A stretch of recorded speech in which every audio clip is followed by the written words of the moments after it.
बोलिए सियापति रामचंद्र जी की जय।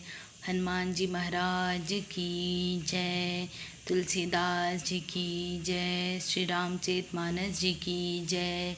हर हर महादेव। जय श्री राम। भक्तगणों, आज की सत्संग चर्चा में हम सुनेंगे कि राजा मनु और रानी शतरूपा दोनों वन को चले गए नैमिषारण्य तीर्थ में, और वहाँ सुंदर सुंदर तीर्थ में दर्शन करते हुए मुनियों के से वस्त्र धारण करने लगे और उन्हीं के जैसे जीवन जीने लगे। और साथ ही क्या करते थे वो?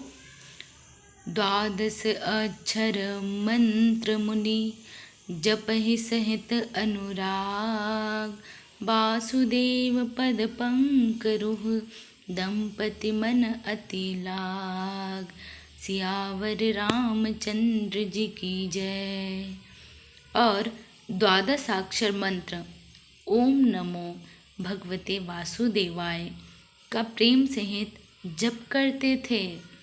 भगवान वासुदेव के चरण कमलों में उन राजा रानी का मन बहुत ही लग गया। करहि आहार साक फल कंदा, सुमिरहि ब्रह्म सचिदानंदा। पुनि हरि हेतु करन तप लागे, बारी आधार मूल फल त्यागे। वे भगवान ओम नमो भगवते वासुदेवाय जी का मंत्र जप करने के साथ साथ वे साग, फल और कंद का आहार करते थे और हमेशा सच्चिदानंद ब्रह्मा का ही स्मरण करते थे।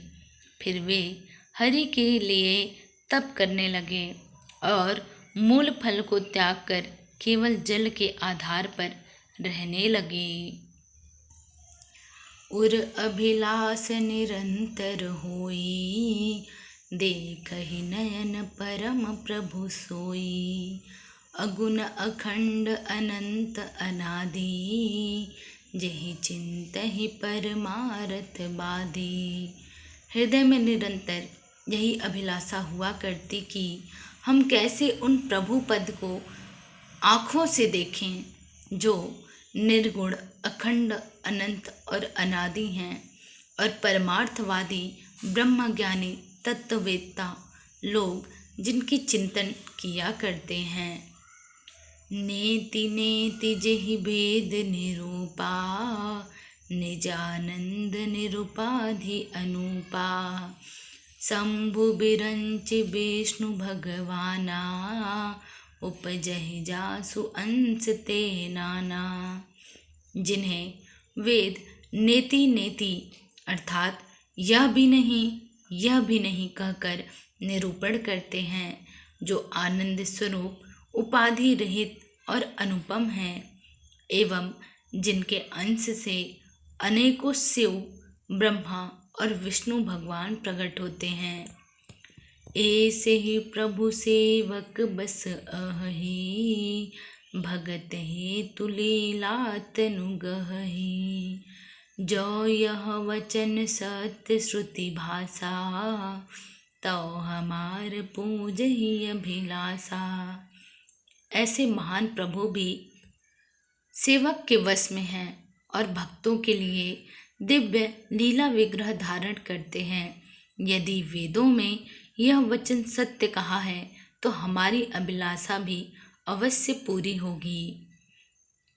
एहि विधि बीत बरस 60 सहस बारी आहार, संबद सप्त सहस्त्र पुनि रहे समीर आधार। सियावर रामचंद्र जी की जय।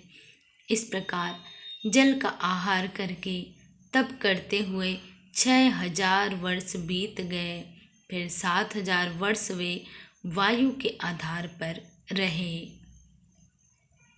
यहाँ पर हमें महादेव जी बता रहे हैं कि मनु शतरूपा यही सोचकर भगवान की तपस्या करने लगे कि यदि वेदों में, शास्त्र में, ग्रंथों में जो ब्रह्म ज्ञानी हैं, तत्ववेत्ता हैं, परमार्थवादी हैं, वो लोग चिंतन करते हैं और वेदों में प्रभु की महिमा बताई गई है, कि जो उनको भक्ति से भाव से पूजता है, भजता है, याद करता है तो वो अवश्य प्रकट होते हैं। तो हम उनके दर्शन के तो अभिलाषी हैं ही, और हम भी तपस्या करते हैं, क्योंकि अगर यदि वेदों में यह वचन सत्य कहा है तो हमारी अभिलाषा भी पूरी होगी। ऐसा कहकर वे भगवान की तपस्या करने लगे और 6000 साल तक वो केवल जल पर ही निर्भर रहे, अर्थात जल पीकर उन्होंने तपस्या की। उसके पश्चात 7000वें वर्ष में वे वायु के आधार पर तप करने लगे और इस प्रकार उनकी कठिन तपस्या बढ़ती जा रही थी। आगे क्या होता है कल सुनेंगे। जय श्री राम।